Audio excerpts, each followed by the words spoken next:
हाँ जी। देखो, नमस्कार सभी को।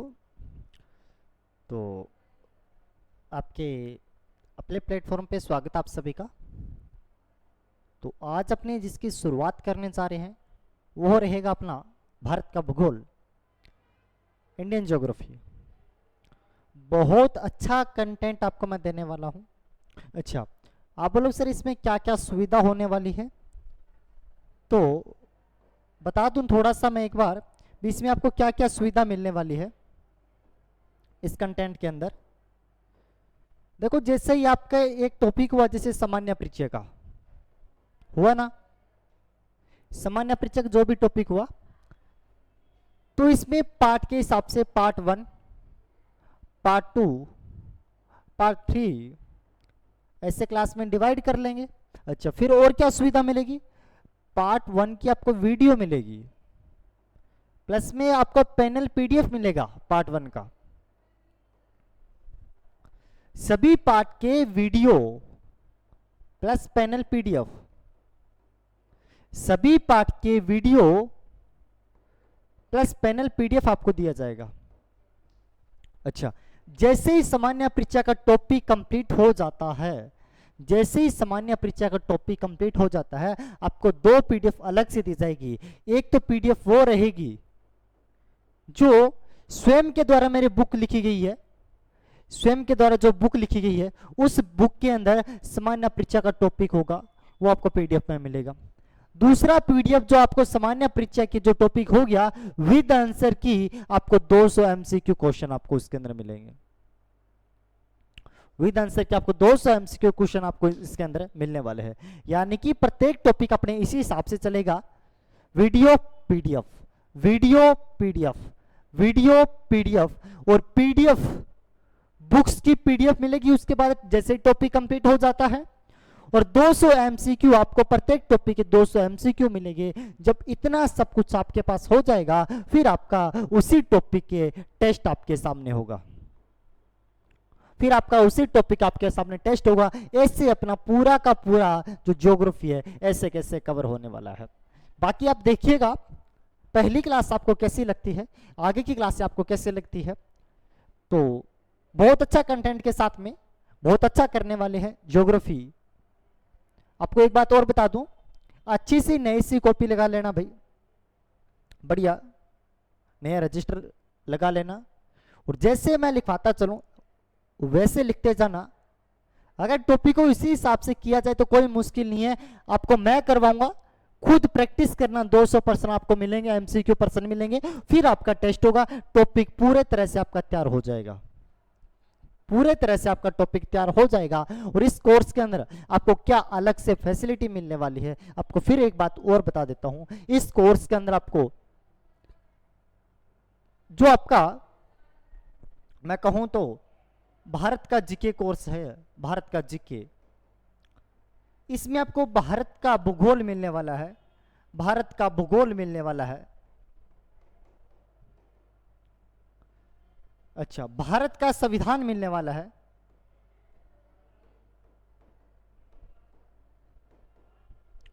भारत का इतिहास मिलने वाला है।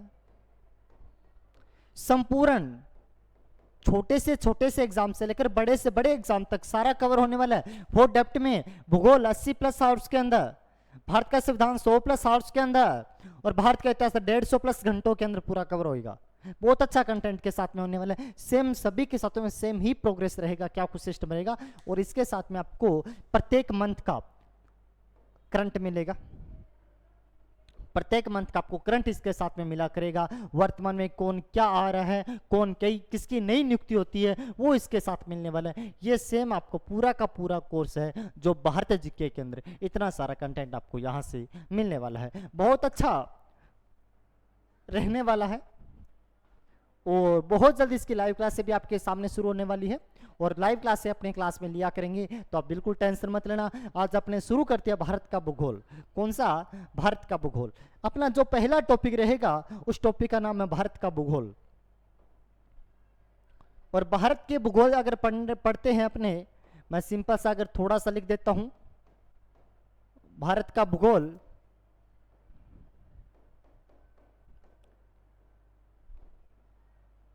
इंडियन ज्योग्राफी, इंडियन ज्योग्राफी, ठीक है।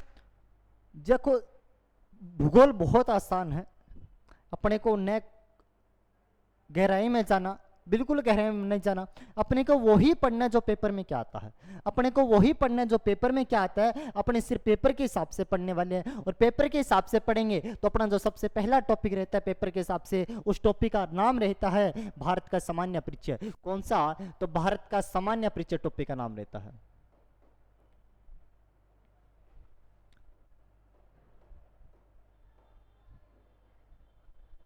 टॉपिक का नाम रहता है भारत का सामान्य परिचय। अब आप लोग सर सामान्य परिचय भारत की बेसिक जानकारी पढ़ेंगे।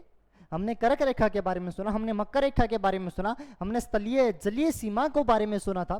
भारत की लंबाई चौड़ाई देशांतर कैसे पढ़े, कोई थोड़े से पॉइंट या फिर आपके दिमाग में कैसे सेट है उसी सेट तरीके से हमें बता दो तो हमें भी पढ़ना आसान हो जाएगा, हमें भी याद हो जाएगा। तो मैं कहूंगा बिल्कुल सिंपल है, जब सामान्य परिचय को पढ़ोगे तो पहले आप क्या करना, पहले आप 5-6 पॉइंट लिख देना। भी हम सामान्य परिचय में क्या पढ़ेंगे, पहले तो पढ़ेंगे भारत की स्थिति, भारत की स्थिति, पहला जो पॉइंट पढ़ेंगे वो पढ़ेंगे भारत की स्थिति। दूसरा जो पॉइंट पढ़ने वाले है ये आप साथ में लिखते रहना भाई, साथ में लिखते रहना भारत की स्थिति। दूसरा जो पॉइंट पढ़ने वाले हैं भारत का क्षेत्रफल,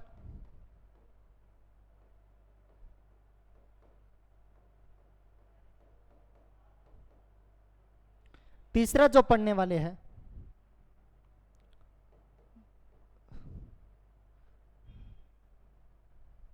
विस्तार, भारत का विस्तार। फिर पढ़ेंगे अपने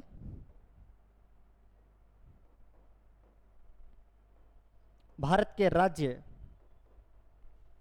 व यूटी, ये कवर करेंगे। फिर पढ़ेंगे अपने कर्क रेखा, फिर पढ़ेंगे अपने समय रेखा,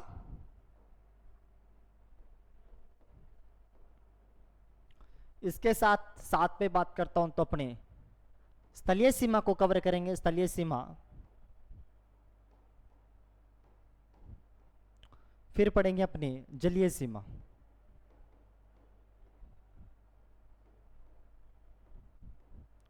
और 9 पे अन्य। जब इतने सारे पॉइंट अपने क्लियर हो जाएंगे तो भारत का आपका सामान्य परिचय भी यहां से कंप्लीट हो जाएगा। 1% भी आपको दिक्कत नहीं आने वाली, आपका भारत की स्थिति कवर हो जाएगा, भारत का क्षेत्रफल, भारत का विस्तार, भारत का राज्य व यूटी, कर्क रेखा, समय रेखा, स्थलीय सीमा, जलीय सीमा, आपके सारे यहां से पॉइंट कवर हो जाएंगे। तो सबसे पहले मैं हेडिंग लगाता हूं भारत की स्थिति, और भारत की स्थिति अगर मैं हेडिंग लगा देता हूं तो एक आपको मैं डायग्राम पिक्स में दिखाता हूं, पिक दिखाता हूं, आप एक देखना। हाँ ध्यान से सुन देखना। देखो अगर मैं भारत की स्थिति की बात करता हूं, मैं बात करूं भी ग्लोब में भारत कहां पे पड़ता है, तो ग्लोब में भारत कहां पे पड़ता है, अगर मैं ये बात करूं तो ग्लोब में ये रहा भारत। अगर मैं ग्लोब में देखता हूं भी ग्लोब में भारत की स्थिति कहां पे पड़ती है, देखो यहां की जो मध्य से रेखा है ना, इक्वेटर रेखा, ये कौन सी रेखा है, इक्वेटर, 0 डिग्री है, ठीक है। यहां से अगर मैं बात करता हूं तो ये कौन सी है, 0 डिग्री, देशांतर, जीएमटी। इसके हिसाब से तो भारत उत्तर में पड़ता है, नॉर्थ हेमिस्फीयर में पड़ता है।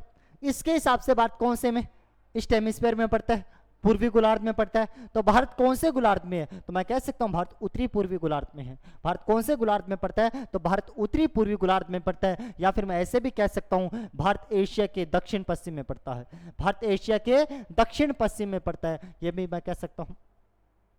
सॉरी, दक्षिण पूर्व के अंदर, दक्षिण एशिया, दक्षिण पश्चिम में क्या, दक्षिण पूर्व में पड़ता है, एशिया के दक्षिण में पड़ता है। या फिर मैं कहूं तो ग्लोब के ऊपर भारत की स्थिति कौन सी पड़ती है, ग्लोब पर भारत की स्थिति कौन सी पड़ती है, उत्तरी पूर्वी गोलार्ध पड़ती है। ये यहां से आपको पता होना चाहिए। तो मैं बेसिक 2 बातें आपको यहां से लिखवा देता हूं, तो लिखना भारत की स्थिति,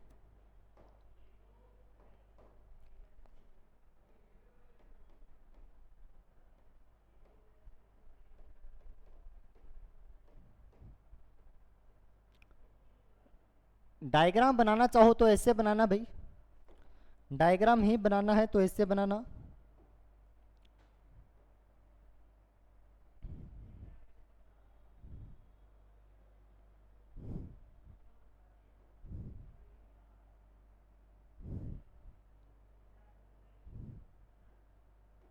ये GMT हो गया और ये इक्वेटर, भूमध्य रेखा, ठीक है। यहां पे भारत पड़ता है,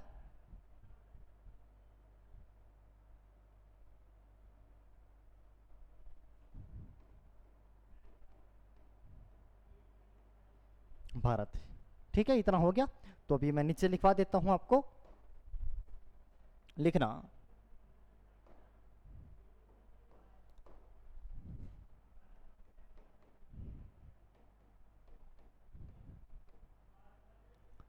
ग्लोब पर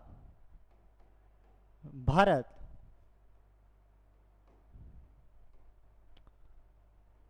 उत्तर पूर्वी गोलार्ध में स्थित है।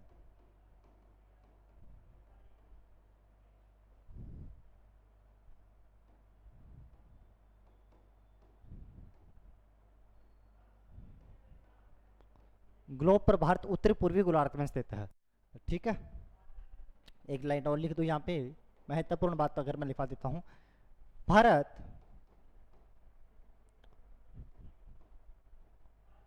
विश्व में 7 महाद्वीपों में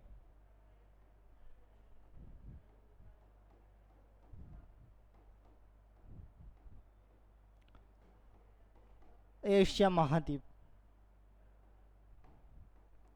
में आता है।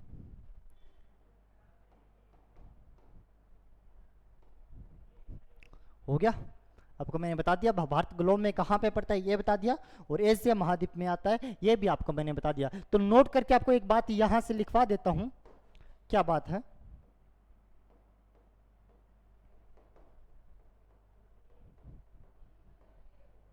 एशिया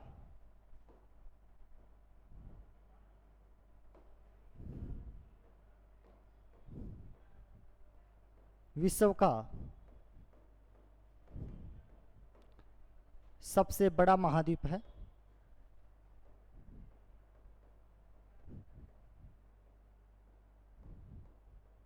एशिया विश्व का सबसे बड़ा महाद्वीप है, ये बात भी आपको यहां से पता होनी चाहिए, ठीक है। आगे चलते हैं। दूसरा जो पॉइंट मैंने लिखवाया था वो आपका जो पॉइंट कौन सा रहा था, दूसरा जो पॉइंट लिखवाया था वो आपका पॉइंट था भारत का क्षेत्रफल,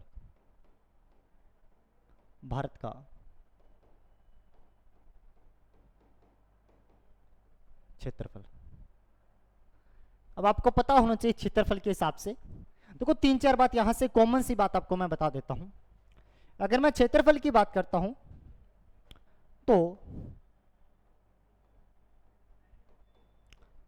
भारत का क्षेत्रफल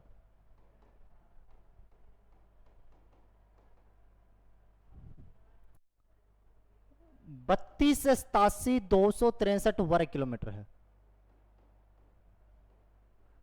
बड़ा बड़ा 32 साथ याद रखना, 32,87,000 समथिंग याद रखना, ठीक है।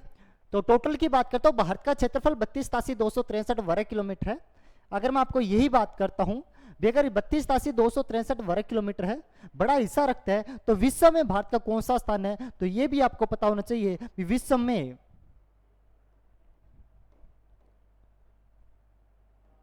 में भारत का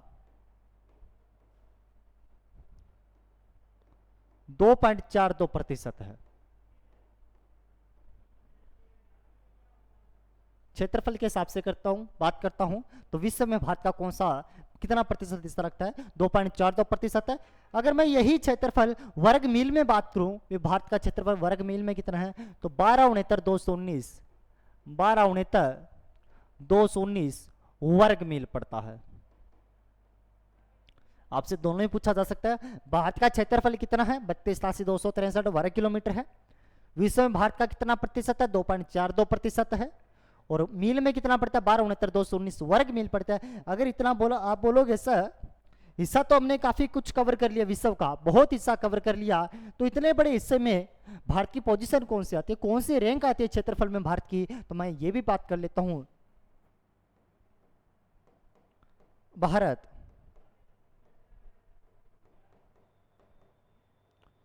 क्षेत्रफल के हिसाब से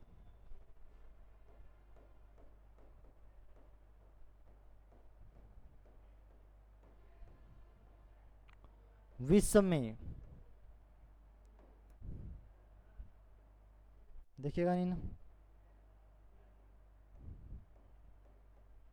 विश्व में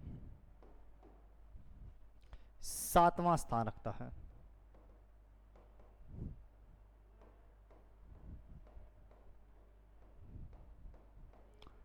क्षेत्रफल के हिसाब से विश्व में कौन सा स्थान रखता है, 7वां स्थान। ये कॉमन सी आपको यहां से पता होना चाहिए। वह सबसे बड़ा देश है, सबसे बड़े देश, सबसे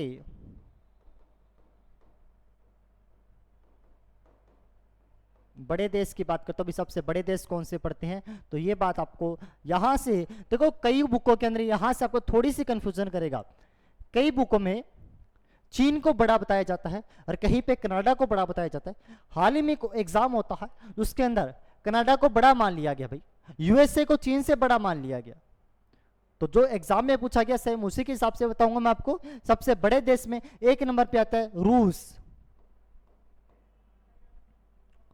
फिर रूस, कनाडा, कनाडा, चीन, सॉरी चीन नहीं, यूएसए, इसको मान लिया गया आपको यूएसए यानी कि अमेरिका, चीन,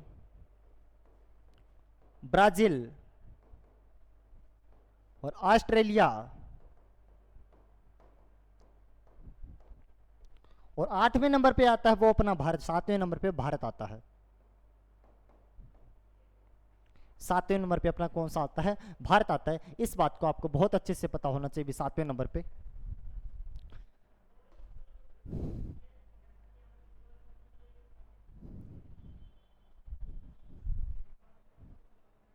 यहां से अगर ये बात भी पता रखो तो अच्छी बात होगी, क्योंकि 8वें नंबर पे जो देश आता है ना वो अर्जेंटीना देश होता है। कौन सा,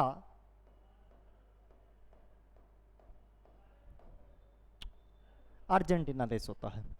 क्षेत्रफल में सबसे बड़ा देश है रूस। 7वें नंबर पे कौन सा, भारत पड़ता है अपना। 8वें पे अर्जेंटीना। अगर मैं जनसंख्या के हिसाब से बात करता हूं, ये क्षेत्रफल हो गया, तो यहां से मैं थोड़ा सा जनसंख्या के बारे में बता सकता हूं। जनसंख्या के बारे में थोड़ी सी बात करूं मैं,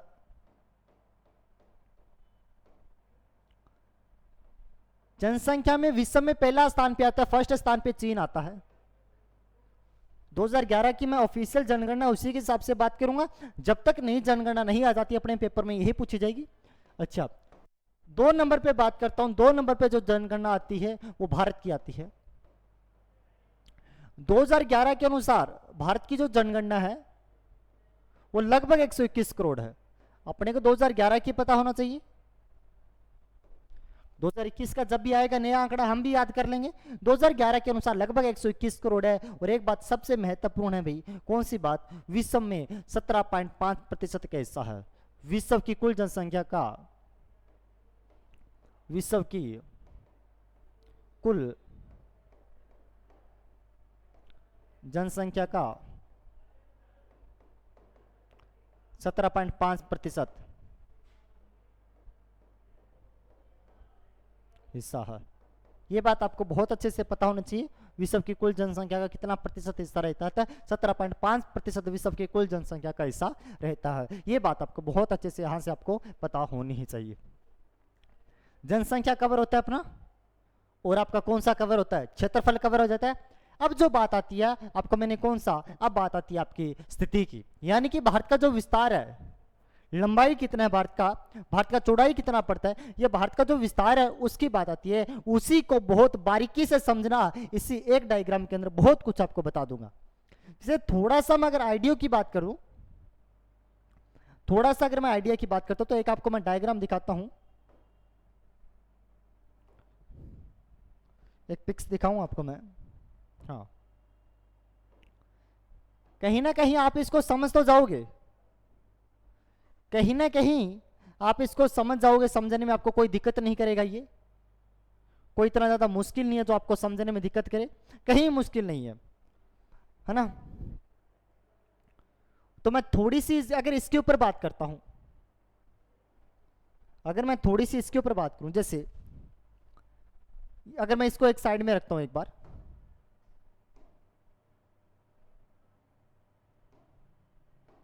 इसको एक साइड में रखूं, एक बात पहले समझना।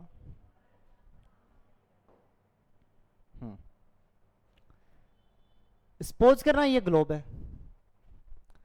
ग्लोब में देख लिया 0 डिग्री, ये भी 0 डिग्री।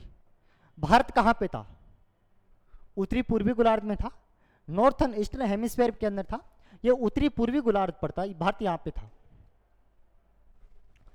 यहां से 1 डिग्री 2 डिग्री 3 डिग्री 4 5 6 से गुजरता है, ये 0 डिग्री है। तो पूछ रहा है भारत का जो अक्षांशीय विस्तार कहां से लेकर कहां तक है। सेम यही पूछेगा भारत का देशांतरीय विस्तार कितने डिग्री से लेकर कहां तक पड़ता है। जो आड़ी रेखाएं होती हैं उन्हें अक्षांश कहा जाता है, उन्हें लेटिट्यूड कहा जाता है। जो खड़ी रेखाएं होती है उन्हें देशांतर कहा जाता है, उन्हें लॉन्गिट्यूड कहा जाता है। आपसे पूछेगा भारत का अक्षांशीय विस्तार क्या पड़ता है, भारत का देशांतरीय विस्तार क्या पड़ता है, आपसे ये पूछेगा तो मैं यही कॉमन सी बात इसके ऊपर लिखी गई है। अभी मैं बात करता हूं,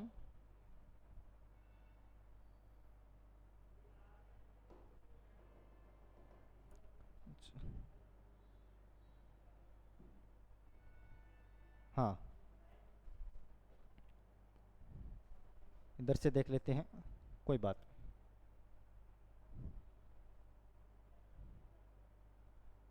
हाँ देखना भाई,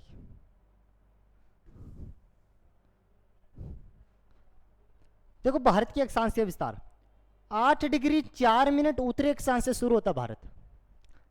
यहां पर 37 डिग्री 6 मिनट है, ये लिखा हुआ उत्तरी अक्षांश तक है। आप बोलोगे सर दक्षिण में भी उत्तर लिख रखा है, उत्तर में भी उत्तर लिख रखा। मैं कहूंगा भारत उत्तरी गोलार्ध में पड़ता है, तो सारे के सारे अक्षांश कहां से लिए जाएंगे? उत्तरी अक्षांश के लिए जाएंगे। भारत का देशांतरीय विस्तार 68 डिग्री 7 मिनट से लेकर 97 डिग्री 25 मिनट तक है। ये पूर्वी देशांतर कवर होंगे, क्योंकि भारत कौन से गोलार्ध में पड़ता है? पूर्वी गोलार्ध में पड़ता है। अगर मैं यहां से लेकर यहां तक भारत की लंबाई की बात करता हूं तो 2933 किलोमीटर है, सॉरी 3214 किलोमीटर है।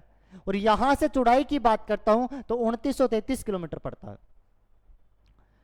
भारत का अक्षांशीय विस्तार 8 डिग्री 4 उत्तरी अक्षांश से लेकर 37 डिग्री 6 उत्तरी अक्षांश के मध्य। देशांतरीय विस्तार 68 डिग्री 7 पूर्वी देशांतर से लेकर 97 डिग्री 25 पूर्वी देशांतर के मध्य। भारत की लंबाई 3214 और चौड़ाई 2933 है। अच्छा, अब आप मेरे को एक बात पूछोगे, सर अक्षांशीय विस्तार से क्या प्रभाव पड़ता है? अक्षांशीय विस्तार से क्या प्रभाव पड़ता है? मैं कहूंगा क्यों नहीं प्रभाव पड़ता, अभी बहुत ज्यादा प्रभाव पड़ता है। अब लोग सर क्या? मैं कहूंगा पहले तो भारत का अक्षांशीय विस्तार लगभग कितने देशांतरों में है? 8 ही। ये 37 है, यानी कि 37 से 8 के लगभग 30 देशांतरों के मध्य पड़ता है। 30 अक्षांशों के मध्य। भारत कितने अक्षांशों के मध्य? 30 अक्षांशों के मध्य।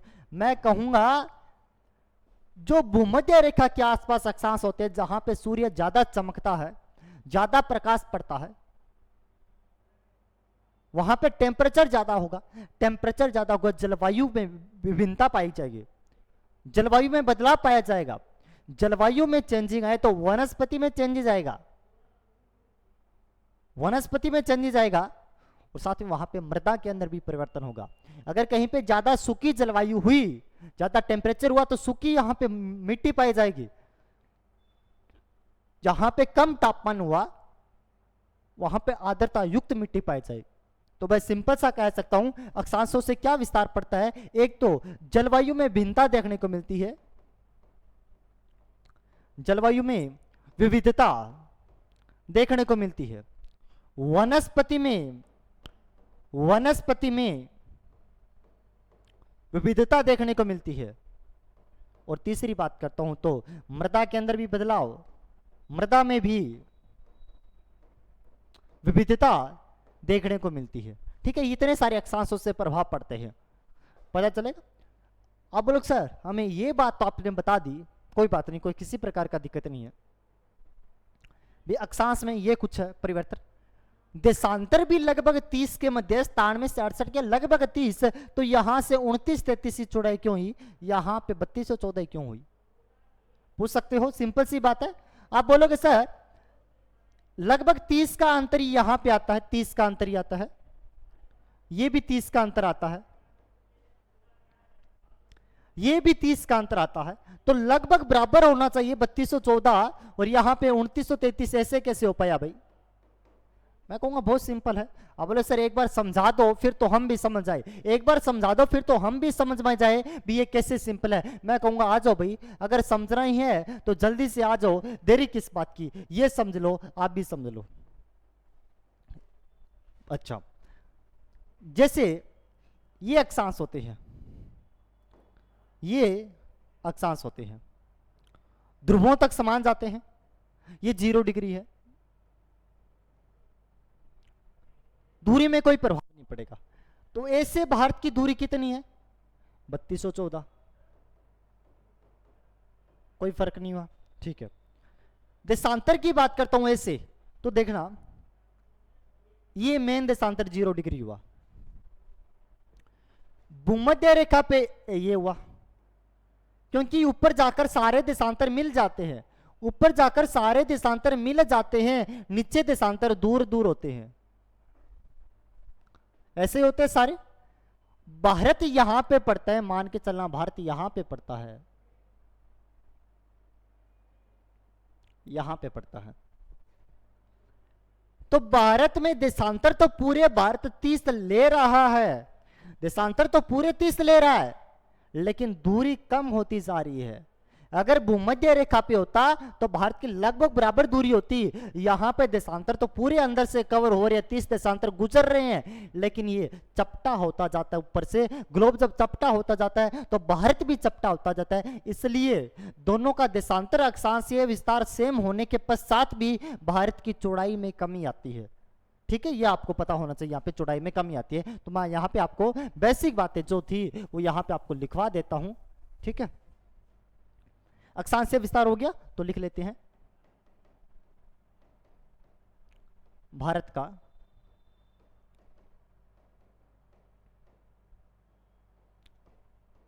अक्षांशीय विस्तार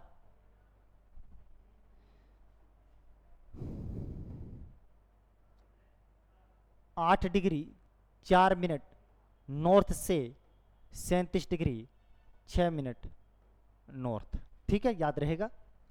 भारत का देशांतरीय विस्तार, भारत का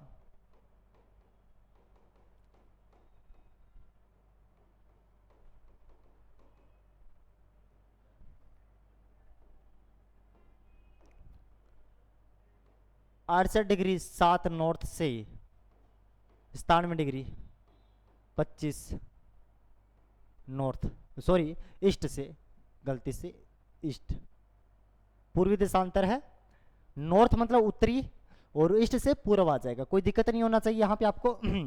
फिर आगे लगता हूं, भारत की उत्तर से दक्षिण लंबाई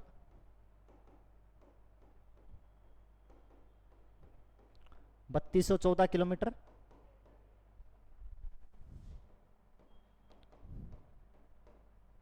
भारत की पूर्व से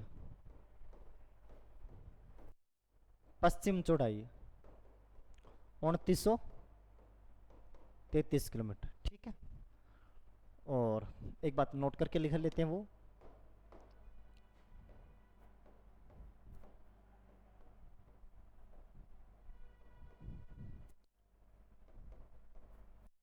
भारत के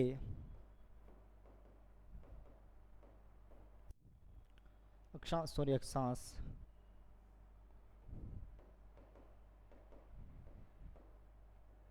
वह अक्षांशीय वह देशांतरीय विस्तार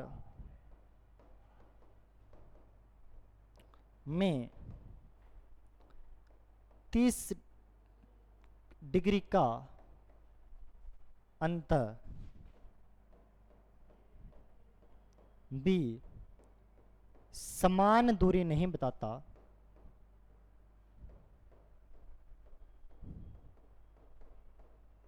क्योंकि क्योंकि देशांतर ध्रुवों की ओर जाने पर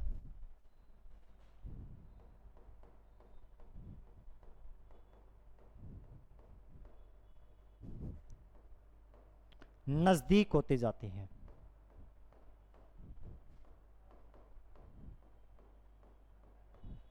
ध्रुवों की ओर जाने पर क्या होते जाते हैं? नजदीक होते जाते हैं। ये यहां से आपको ये पता होना चाहिए।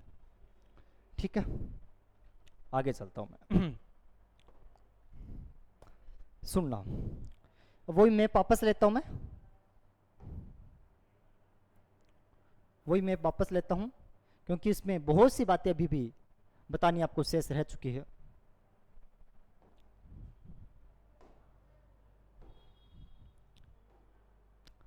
देखो क्या बात है, सुनना।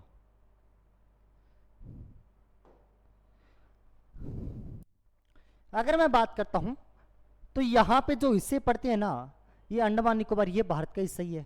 यहां पे जो हिस्सा पड़ता है, यहां पे लक्षद्वीप पड़ता है, ये भारत का हिस्सा ही है। अगर बात करें भारत का अक्षांशीय विस्तार 8 डिग्री 4 मिनट है, मुख्य भूमिका है ये वो। लेकिन अंडमान निकोबार की काउंट करते हो तो 6 डिग्री 45 मिनट है भाई। अंडमान निकोबार का 6 डिग्री 45 मिनट नॉर्थ पड़ता है, 6 डिग्री 45 मिनट नॉर्थ पड़ता है। 37 डिग्री 6 मिनट हुआ, 37 डिग्री 6 मिनट हुआ, 68 डिग्री 7 से 97 डिग्री 25 हुआ। अगर पूछे मुख्य भूमिका अक्षांशीय विस्तार ये होगा, पूछे भारत का सबसे दक्षिणी बिंदु कौन सा है, तो 6 डिग्री 45 मिनट होगा। गलती से भूल मत जाना, ठीक है। हाँ, कॉमन सी बात है।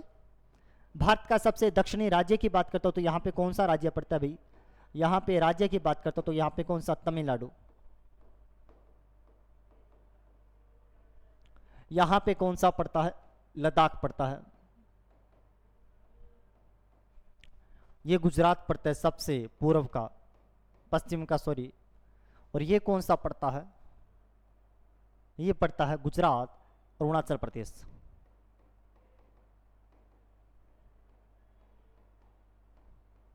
ठीक। अगर बात करता हूं सबसे उत्तरी बिंदु कौन सा पड़ता है, तो ये पता होना चाहिए, इंद्राकोल पता पड़ता है, इंद्राकोल भारत का सबसे उत्तरी बिंदु।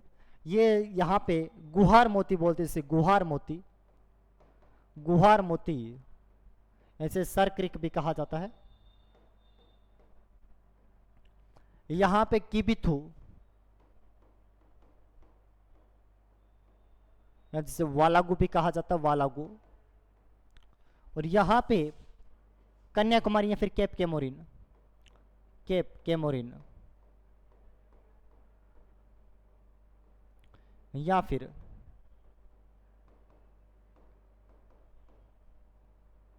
कन्याकुमारी पड़ता है। अच्छा, भारत की सबसे जो दक्षिण में पड़ता है, सबसे सदन का जो बिंदु पड़ता है भारत का, वह वो पड़ता है कहां पे? अंडमान निकोबार में। कहां पे पड़ता है? अंडमान एंड निकोबार में पड़ता है। फिर बात करता हूं तो कौन से द्वीप के ऊपर पड़ता है? अंडमान निकोबार में बड़े 7 द्वीप है, 7 द्वीपों में सबसे नीचे का द्वीप पड़ता है ग्रेट निकोबार। कौन सा? तो ये कहां पे पड़ेगा भाई? ये पड़ेगा ग्रेट निकोबार में। कहां पे पड़ेगा? ये पड़ेगा ग्रेट निकोबार में।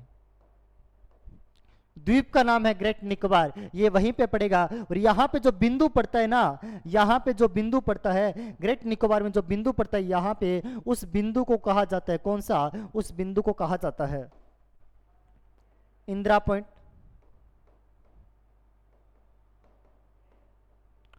पार्सन पॉइंट, या फिर पिगमेलियन पॉइंट।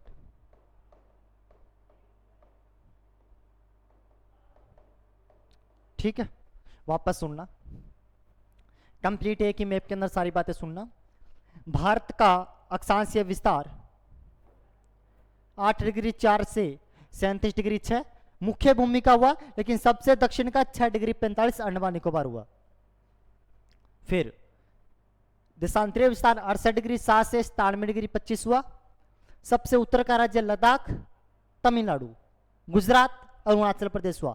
मुख्य भूमि की यह बात करी, वैसे तो अंडमान निकोबार होता है, सबसे उत्तर का बिंदु इंद्राकोल है भारत का, सबसे दक्षिण का कन्याकुमारी केप के मोरिना। इन्हीं पॉइंटों से ये दूरी मापी गई है, ये भी पता होना चाहिए। गुजरात से गुहार मोती तक, यहां से किबिथु वालागू तक, यहां से ये चौड़ाई मापी गई है।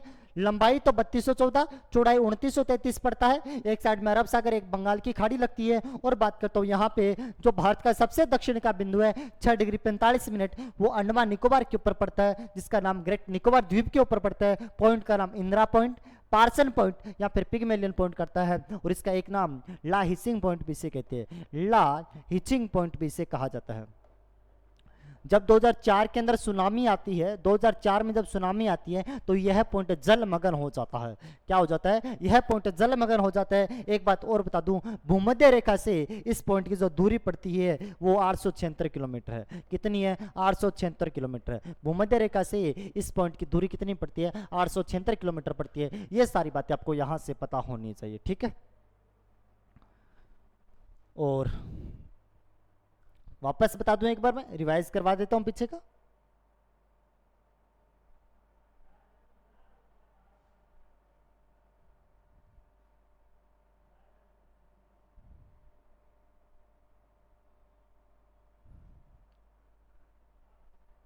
वापस रिवाइज करवा दूं। ये तो थोड़ा सा अपने सिलेबस के ऊपर जिक्र किया था, फिर मैंने कहा ऐसे पढ़ेंगे। भारत का भूगोल शुरू किया, सामान्य परीक्षा पढ़ना शुरू किया था, इसे कवर करेंगे। मैप के ऊपर पोजीशन बताई आपको मैंने, फिर भारत की स्थिति बताया मैंने आपको, ठीक है। और कुछ यहाँ पे पॉइंट, बेसिक पॉइंट लिखवाए आपको मैंने। क्षेत्रफल के बारे में बताया, जनसंख्या के बारे में बताया।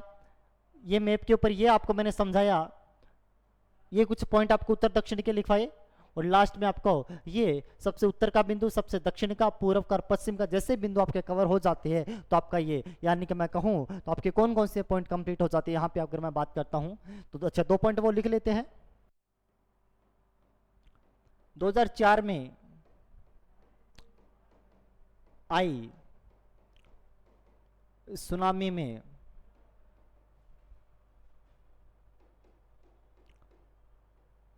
पार्सन पॉइंट जलमग्न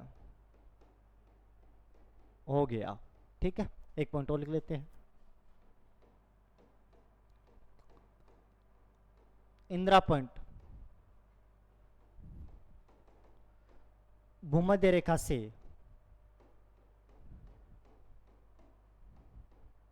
876 किलोमीटर की दूरी पर है, ठीक है। और एक पॉइंट और लिखें, भारत की मुख्य भूमि का दक्षिणी बिंदु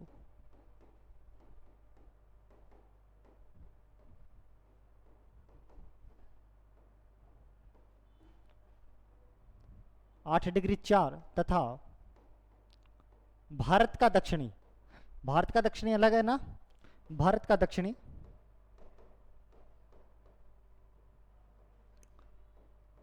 6 डिग्री 45 मिनट, ठीक है।